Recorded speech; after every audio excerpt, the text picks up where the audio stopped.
BA second year political science second paper Indian political system के students, संघीय कार्यपालिका के अंतर्गत पिछले लेक्चर्स में हमने पढ़ा था भारत की मंत्रिपरिषद, और आज हम देखेंगे संघीय कार्यपालिका में ही वास्तविक कार्यपालिका के अंतर्गत प्रधानमंत्री, प्राइम मिनिस्टर। प्रधानमंत्री भारत का वास्तविक कार्यपालिका है और मंत्रिपरिषद सहित प्रधानमंत्री को हम देश की वास्तविक कार्यपालिका के रूप में जान सकते हैं।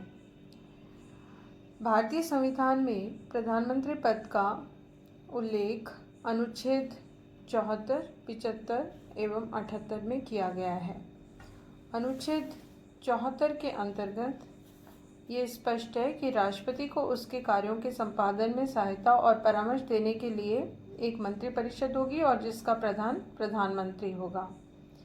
75वें अनुच्छेद में ये उल्लेख है कि प्रधानमंत्री की नियुक्ति राष्ट्रपति के द्वारा होगी और वह प्रधानमंत्री की सलाह से अन्य मंत्रियों की नियुक्ति करेगा।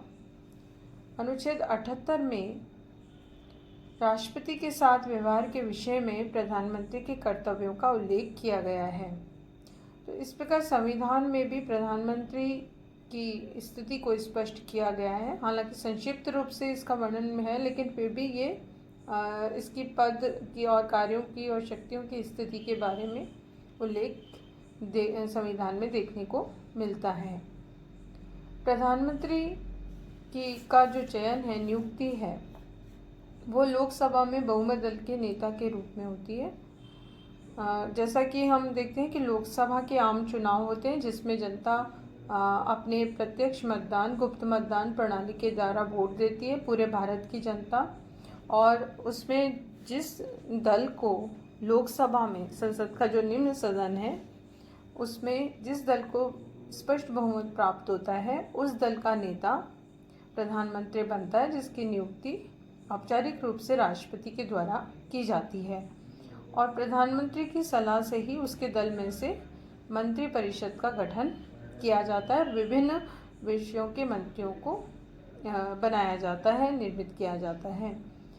तो इस प्रकार हम देख सकते हैं कि जो प्रधानमंत्री की नियुक्ति है वो राष्ट्रपति द्वारा औपचारिकता के आधार पर होती है।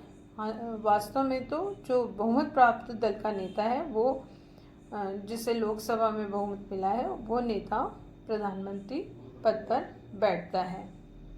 प्रधानमंत्री की चयन और नियुक्ति के संबंध में विभिन्न स्थितियां समय समय पर बनती रही हैं। स्वयं जनता द्वारा भी प्रधानमंत्री का चयन किया जाता है जब लोकसभा में स्पष्ट बहुमत हो। आम सहमति के आधार पर प्रधानमंत्री का चयन किया गया है। इसी तरह लोकसभा के बहुमत दल या बहुमत वाले गठबंधन में नेता पद के लिए चुनाव संघर्ष और प्रधानमंत्री का चयन भी देखा गया है। इसी तरह लोकसभा में दलीय स्थिति स्पष्ट यदि न हो और आकस्मिक रूप से प्रधानमंत्री का पद रिक्त हो जाए तो राष्ट्रपति अपने स्वविवेक के आधार पर प्रधानमंत्री का चयन कर सकता है। भारत में समय समय पर स्पष्ट बहुमत किसी भी दल को जब लोकसभा में नहीं प्राप्त हुआ है तो मिलीजुली सरकार या साझा सरकार की स्थितियां भी बनी हैं। प्रधानमंत्री का निर्वाचन और उसकी भूमिका उसकी स्थिति पर महत्वपूर्ण प्रभाव डालती है। यदि प्रधानमंत्री पदधारी अपना पद अपनी ही राजनीतिक शक्ति और जनता के सीधे समर्थन के बल पर प्राप्त करता है तो उसकी स्थिति काफ़ी मजबूत होती है और आत्मविश्वास और प्रभावपूर्ण होती है। जैसा कि पंडित नेहरू के समय, इंदिरा गांधी के समय 1971, 1980 में और 1914 में नरेंद्र मोदी जो प्रधानमंत्री बने, वो इस तरह के उदाहरण देखे जा सकते हैं। लेकिन कई बार समर्थन और सहयोग के बल पर भी प्रधानमंत्री बने, उनकी सरकार बनी और उसमें हम विभिन्न समय की स्थिति देख सकते हैं, चाहे 1964 हो, 66 हो, 67, 77, 1989, 1996, 97, 2004, 2009।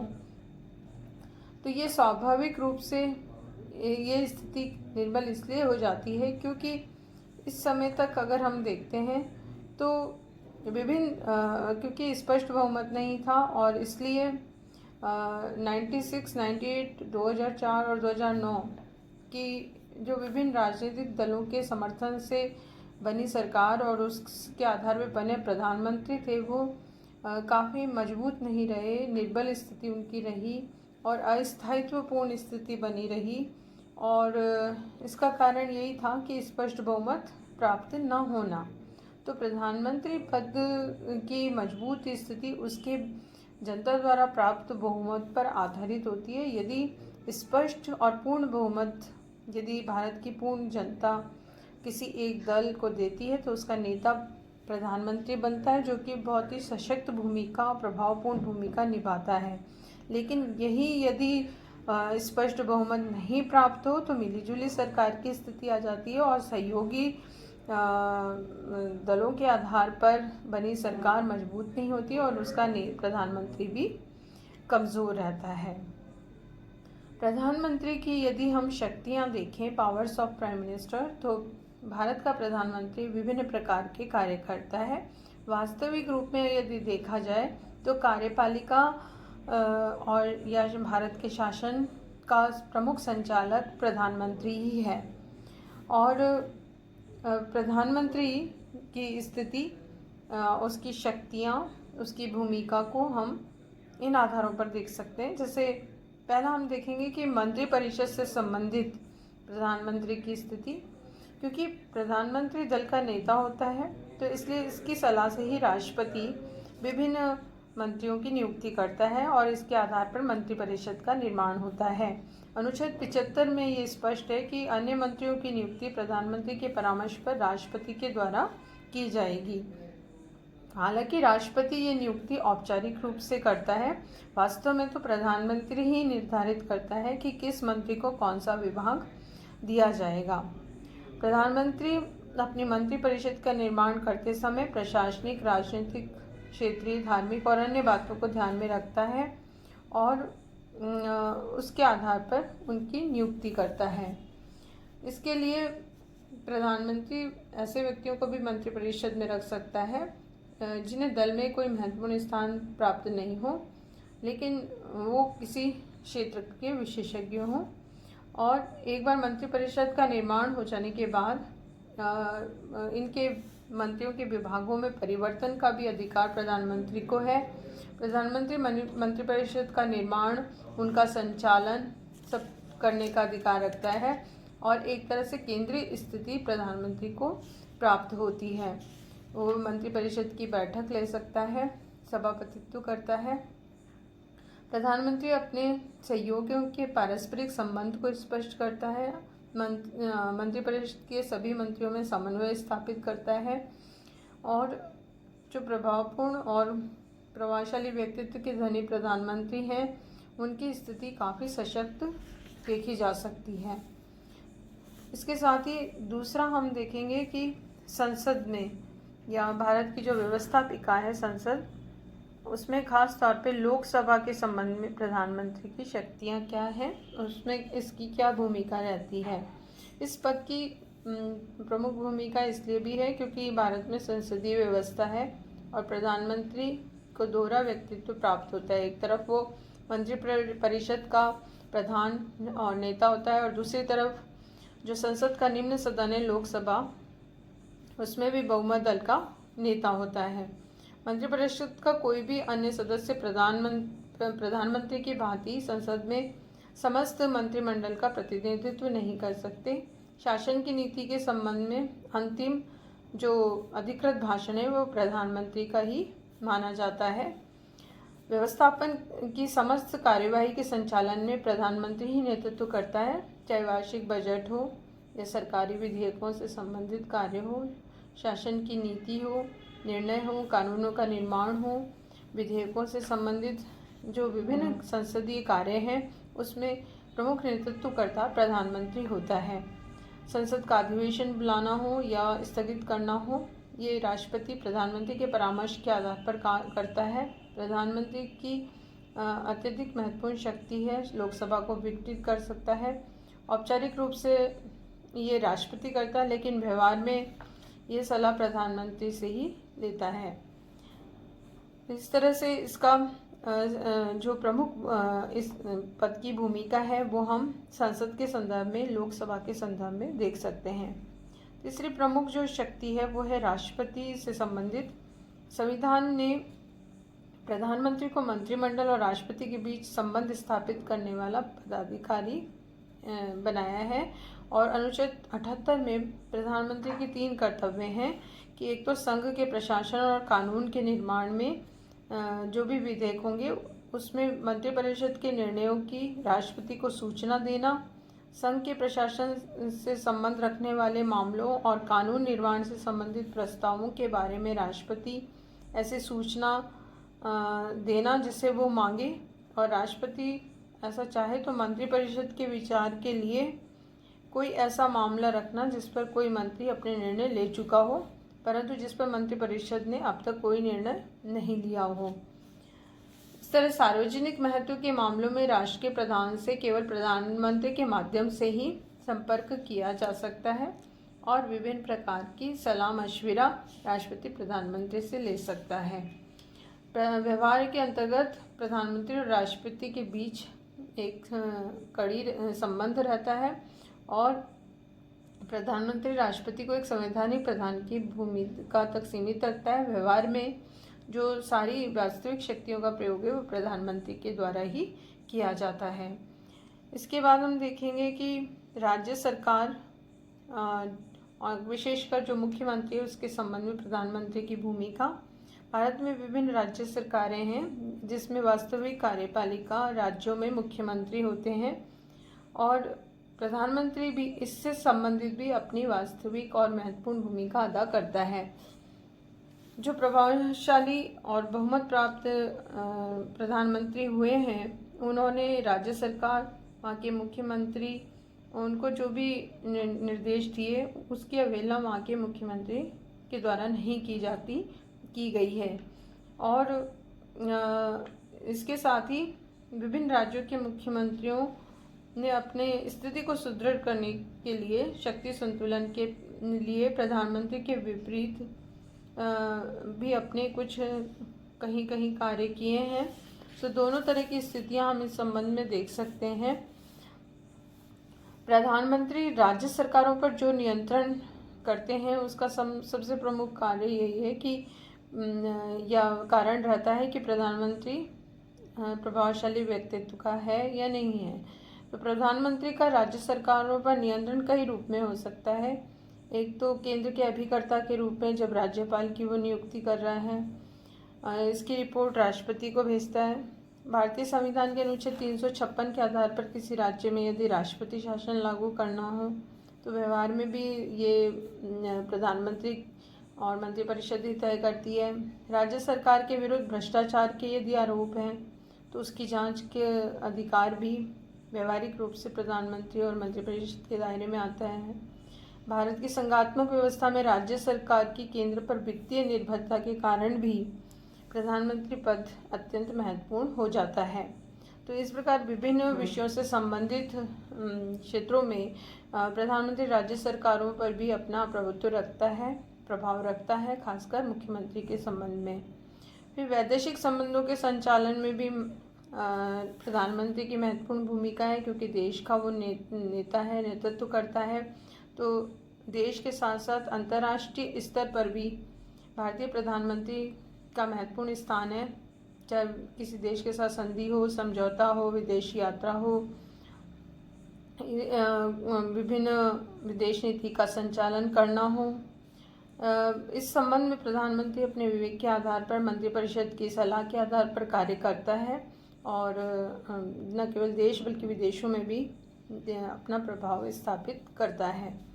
तो वैदेशिक कार्यों के संचालन में भी हम देखते हैं कि प्रधानमंत्री की ही व्यवहारिक रूप से भूमिका देखी जा सकती है, चाहे विदेश नीति को सफल बनाना हो या अन्य देशों के साथ सुदृढ़ संबंध स्थापित करने हों। कृपा की शक्तियाँ भी हम प्रधानमंत्री की देख सकते हैं। वैसे ये शक्तियाँ राष्ट्रपति की होती हैं लेकिन व्यवहार में इसका जो संचालन है वो प्रधानमंत्री करता है क्योंकि प्रधानमंत्री की सलाह से ही राष्ट्रपति अपनी शक्तियों का प्रयोग करता है, स्वविवेक से नहीं। प्रधानमंत्री चाहे राज्यों में राज्यपाल की नियुक्ति करे या भारत के राजदूतों की विदेशों में नियुक्ति करे या महाधिवक्ता, नियंत्रक और महालेखा परीक्षक या सर्वोच्च और उच्च न्यायालयों के न्यायाधीशों और अन्य आयोगों के सदस्यों की नियुक्ति करना हो। ये वैसे औपचारिक रूप से राष्ट्रपति के द्वारा की जाती है, लेकिन इसमें जो प्रमुख निर्णय है वो प्रधानमंत्री के द्वारा ही लिया जाता है और ये तय करना प्रधानमंत्री की शक्तियों में ही आता है। इसके बाद हम देखेंगे दल के नेता संबंधी या आम चुनाव के संदर्भ में प्रधानमंत्री की स्थिति।